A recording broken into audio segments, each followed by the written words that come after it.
Така,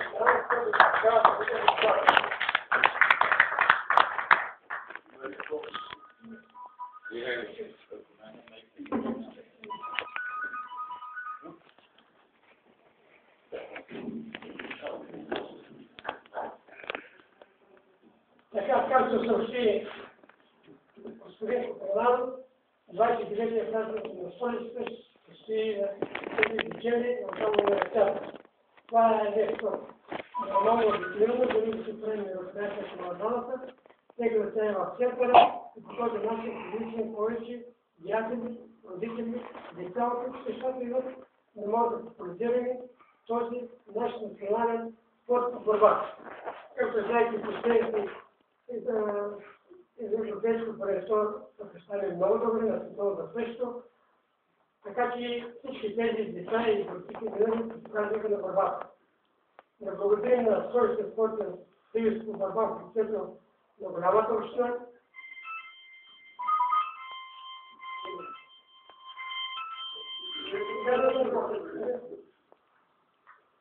Да им благодарим на председателя на СОС, господин Кишов, на кмета, на господин генерал лейтенант Бойко Борисов, които сме разговаряли и имат голямо интерес към борбата и имаме и тяхното съдействие и помощ. Не само за сега и за бъдеще, мислим някакви перспективи и разнообразие, така че този път малко повече да го раздвижим в столица. Тъй като знаеш, че напоследък малко така имаше отпадък, но в момента имаме прогрес на този спорт, особено в 10 години за борба на столица. Аз друго нямам какво да кажа, ако ще има въпроси, чека генералният секретар на федерацията също, секретаря на Столичния спортен съюз по борба да познае по-подробно детално провеждането и така. Благодаря ви за вниманието и приятна работа. Благодаря и аз. Може би най-добре е да ни запознаем с програмата, колко отбори ще участват, колко деца да очакваме, т.е. участници в тези трите възрастови групи, деца, момчета и кадети.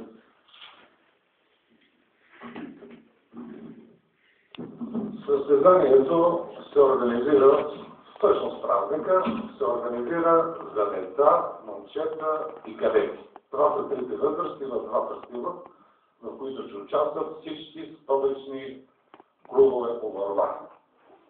Техническата конференция, запознавали с програмата, ще бъде на 2 декември от 16 до 17 часа с ръководителите на отборите в спортния клуб Диана.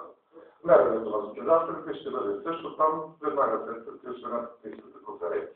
На 3 от 9 часа започват схватките в зала на универсиада на 3 пика.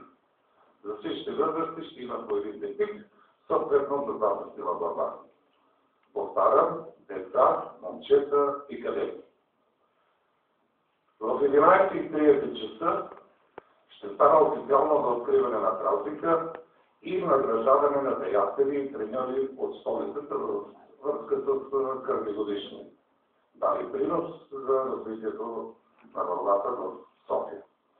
След това веднага ще продължат състезанията и съгласно програмата се предвижда финалните схватки и награждаването да бъдат между 16 и 18 часа. Възрастите, по които се провежда празника, са валидни за 2006 година. Всъщност, ние слагаме началото сега на новата спортно-състезателна година.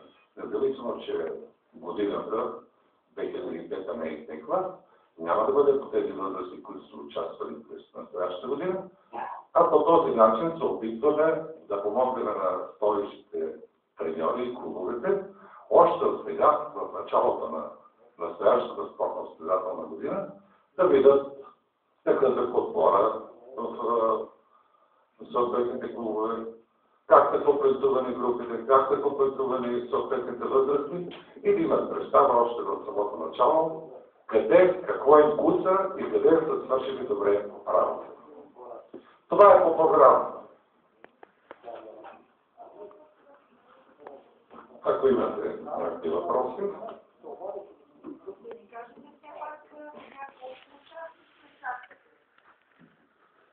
Миналата година бяха 163 плюс един представител от Съединените щати, който беше тук в възрастта на момчетата. Фактически 164 бяха.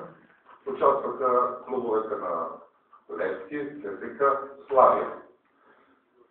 В първите години след възстановяването на празника на борбата участваха общо 7 клуба от столицата, от голяма столична община. Тогава участваха и от Кремиковци, и от Панчарево, и от Септември, и Локомотив София. Сега в някои от тези центрове борбата не е така организирана, че да могат да участват и в състезания, и на тук-там. Някъде се работи, но нямат представителни отбори. Очаквам около 200 човека да присъстват на този празник. Поканили се също така и момичета, знаете, женската борба се разбира в България вече успешно, но пълни отбори няма да има и ако, разбира се, дойдат състезателки, ще направят демонстративни схватки пред публиката да вършат с този стран. Може ли да обявите, че също Варна ще участва? Молба има